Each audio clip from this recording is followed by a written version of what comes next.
Microscope है। Normally हम लोग पढ़े हैं कि माइक्रोस्कोप जो होता है वो दो तरीके का माइक्रोस्कोप होता है। पहला जो माइक्रोस्कोप है उसको हम लोग बोलते हैं कंपाउंड या फिर लाइट माइक्रोस्कोप। बिकॉज इसमें जो सोर्स का जरूरत पड़ता है वो कौन सा सोर्स का जरूरत पड़ता है, लाइट का सोर्स का जरूरत पड़ता है, इसलिए हम लोग इसको क्या बोलते हैं, लाइट माइक्रोस्कोप बोलते हैं। दूसरे तरह का जो माइक्रोस्कोप होता है उसको हम लोग बोलते हैं इलेक्ट्रॉन माइक्रोस्कोप, जो कि बहुत ज्यादा कॉस्टली होता है, लेकिन उसका मैग्निफिकेशन पावर जो होता है वो बहुत ज्यादा अच्छा होता है, हाई होता है, और उसमें पिक्चर जो होते हैं वो बहुत ज्यादा, जो भी हमको ऑब्जेक्ट देखना होता है वह ऑब्जेक्ट जो है वो आसानी से बहुत ही बेहतर तरीके से हम लोग उसमें देख सकते हैं। क्लियर है? तो अभी हमारे पास में कौन सा माइक्रोस्कोप है, लाइट, या फिर इसको हम लोग दूसरे तरीके से बोल सकते हैं कंपाउंड माइक्रोस्कोप भी इसको हम लोग बोलते हैं। क्लियर है? सबसे पहले हम लोग देखेंगे कि इसमें जो पार्ट्स लगे हुए हैं उनको हम लोग क्या बोलते हैं और इसका क्या क्या फंक्शन होता है। ठीक है, हम लोग सबसे पहले ऊपर से स्टार्ट करते हैं। यहाँ पे हम लोग देखेंगे कि ये जो आपका पार्ट है इसको हम लोग बोलते हैं आईपीस। यहाँ पे अलग तरह के लेंस लगे होते हैं और इस लेंस का क्या काम होता है, ये ऑब्जेक्ट को आई के पास पहुंचाता है। ठीक है ना, हमको किसी भी चीज को देखना होता है तो वो हम लोग कहाँ पे देखते हैं, आईपीस के थ्रू देखते हैं। और अपने पास में जो है आईपीस में दो अलग अलग लेंस लगे हुए हैं, एक लेंस, और इसमें क्या होता है कि मैग्निफिकेशन पावर दोनों का क्या होता है, अलग अलग मैग्निफिकेशन पावर होता है। जैसे हम लोग यहाँ पे देख सकते हैं कि ये जो आईपीस वाला लेंस है इसका मैग्निफिकेशन पावर कितना है, 25x है, और दूसरा अपने पास जो लेंस है उसका मैग्निफिकेशन पावर जो है वो 10x है।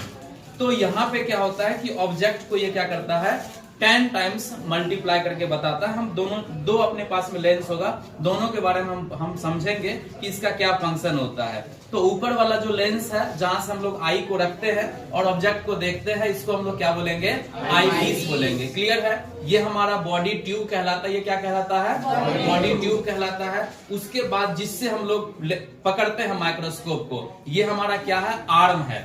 इसको हम लोग क्या बोलते हैं, आर्म बोलते हैं, और इसी से हम लोग क्या करते हैं, माइक्रोस्कोप को होल्ड करते हैं। माइक्रोस्कोप इसी के थ्रू पकड़ा जाता है। उसके बाद हम लोग जैसे ही नीचे आते हैं तो यहाँ पे हमारे पास में एक और दूसरा लेंस है, और इस लेंस को हम लोग बोलते हैं ऑब्जेक्टिव लेंस। क्या बोलते हैं, ऑब्जेक्टिव लेंस। ये वाले माइक्रोस्कोप में अपने पास में 3 ऑब्जेक्टिव लेंस दिया हुआ है। ठीक है ना, इस वाले माइक्रोस्कोप में हमारे पास में क्या है, 3 ऑब्जेक्टिव लेंस है, आप यहाँ पे देख सकते हैं, और सबका मैग्निफिकेशन पावर जो है वो अलग अलग मैग्निफिकेशन पावर है। यहाँ पे 45x से स्टार्ट है, 45x है, उसके बाद आपका 10x है, दूसरा 45x है, और तीसरा जो है वो 100x है। इसका पावर 10x है। इसके बगल में जो है वो 45x है, और इसके बगल में जो है वो 100x है। आप इसको चेंज कर सकते हैं। यहाँ पे देखिए, इसको रोटेट करके जो भी लेंस लगाने का मन है उस लेंस को हम लोग लगा के ऑब्जेक्ट को देख सकते हैं, ये रोटेट कर सकते हैं। अब दूसरा एक और यहाँ पे कॉन्सेप्ट है कि सपोज करिए कि हम लोग यहाँ पे 10x मैग्निफिकेशन पावर वाला जो लेंस है उसको लगाए हैं, तो यह क्या करेगा, नीचे जो ऑब्जेक्ट जिसको हमको देखना है उस ऑब्जेक्ट को यह क्या करेगा, 10 टाइम्स मल्टीप्लाई करके, मतलब कि यदि इस ऐसा कोई ऑब्जेक्ट है उसको ये क्या करेगा, 10 टाइम्स बड़ा करके जूम करके दिखाएगा। क्लियर है? उसके साथ ही ऊपर अपने पास में जो लेंस लगा हुआ है जो कि आईपीस लेंस है, यहाँ भी अपने पास में 2 अलग अलग मैग्निफिकेशन पावर का है। उसका पावर कितना है, 10x है और 25x है। सपोज करिए कि हम लोग यहाँ पे कितना मैग्निफिकेशन पावर का लगा रहे हैं, 10x का लगा रहे हैं, और नीचे भी ऑब्जेक्टिव लेंस में भी 10x है और ऊपर भी क्या है, हमारा 10x का है।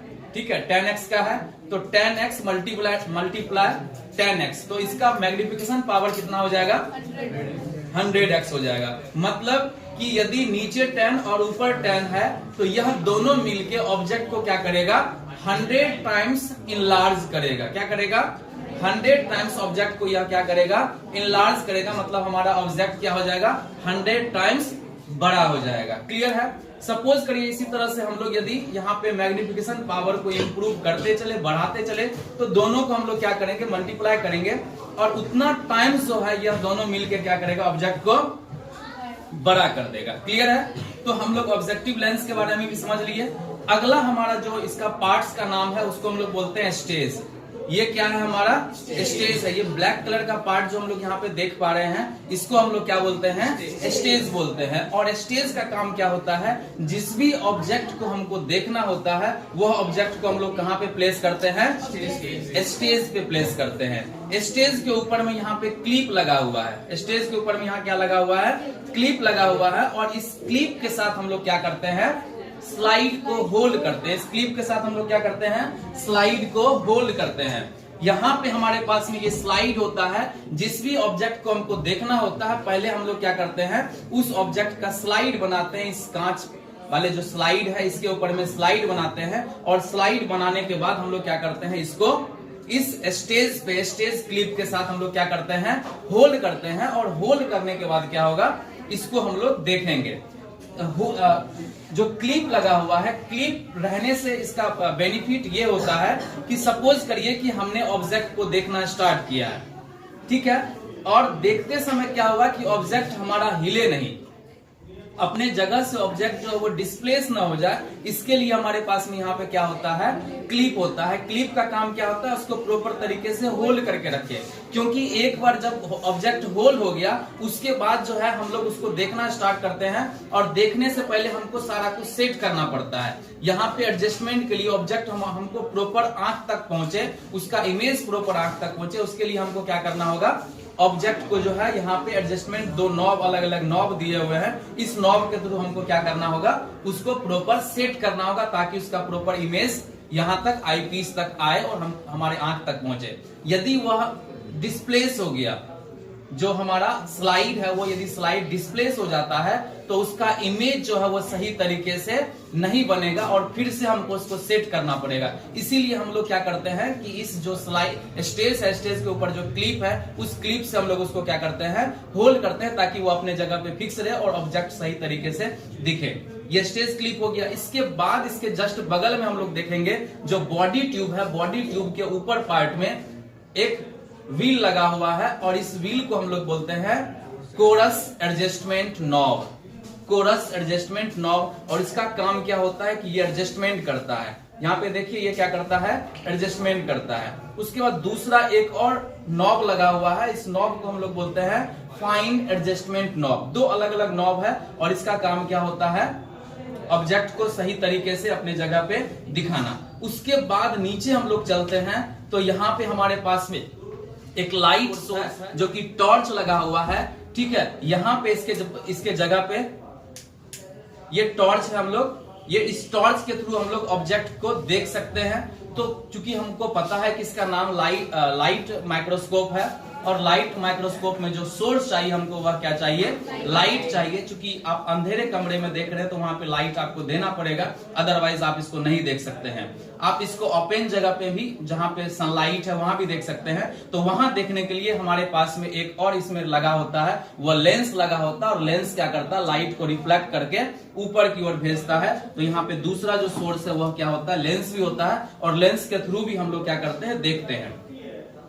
जस्ट लाइट के ऊपर, टॉर्च के ऊपर एक और इक्विपमेंट्स होता है, इसको हम लोग बोलते हैं डायफ्राम। ये जो सोर्स होता है इसको हम लोग क्या बोलते हैं, डायफ्राम बोलते हैं। और डायफ्राम का क्या काम होता है, ये लाइट के इंटेंसिटी को फिक्स करता है कि कितना लाइट जो है, कितने अमाउंट ऑफ लाइट जो है वह ऊपर ऑब्जेक्ट पे पड़े, ऑब्जेक्ट पे कितना अमाउंट ऑफ लाइट जाए वो यह चीज बताता है। यहाँ पे आप देख सकते हैं कि इसमें हम लोग जो है इसको ओपन और क्लोज कर सकते हैं। यहाँ पे ध्यान देंगे, यह जो है डायफ्राम क्या होता है, ओपन और क्लोज होता है। आपको कितना लाइट इधर से भेजना है ऊपर ऑब्जेक्ट की तरफ, उससे हम लोग फिक्स कर सकते हैं। यहाँ पे अमाउंट जो है आप इसको ओपन और क्लोज कर सकते हैं। देखिए ये डायफ्राम क्या हो रहा है, ओपन और क्लोज हो रहा है। यह डायफ्राम कहाँ लगा होता है, हमारा टॉर्च के जस्ट ऊपर में, ठीक है। यहाँ पे आपका क्या है, डायफ्राम लगेगा। अब क्या हुआ कि टॉर्च से जो लाइट आया है वो डायफ्राम के होते हुए लाइट क्या होता है, ऊपर की ओर आता है और स्टेज तक पहुंचता है। और इसी स्टेज पे क्या होता है, हमारा स्लाइड रहता है। और उस स्लाइड पे क्या होगा, यह लाइट जो है वो आएगा। क्लियर, यहाँ पे यह लाइट आएगा। और इसमें क्या होगा कि हम लोग उसी ऑब्जेक्ट को देख सकते हैं जिस ऑब्जेक्ट के थ्रू लाइट जो है वह क्या होगा, पास करेगा। कोई सॉलिड ऑब्जेक्ट यहाँ पे अभी हम लोग नहीं देख सकते क्योंकि उसके थ्रू लाइट जो है वो पास नहीं कर रहा है। तो इस माइक्रोस्कोप के थ्रू वैसे ही ऑब्जेक्ट को हम लोग देख सकते हैं जिस ऑब्जेक्ट के थ्रू क्या होगा, लाइट जो है वो पास करेगा, क्रॉस करेगा। क्लियर है? तो यहाँ पे लगभग हम लोग, और यह जो है बेस ऑफ द माइक्रोस्कोप है। यह क्या है? बेस है। इसको हम लोग क्या बोलते हैं? बेस बोलते हैं। और इसी के थ्रू क्या होता है? माइक्रोस्कोप रखा जाता है।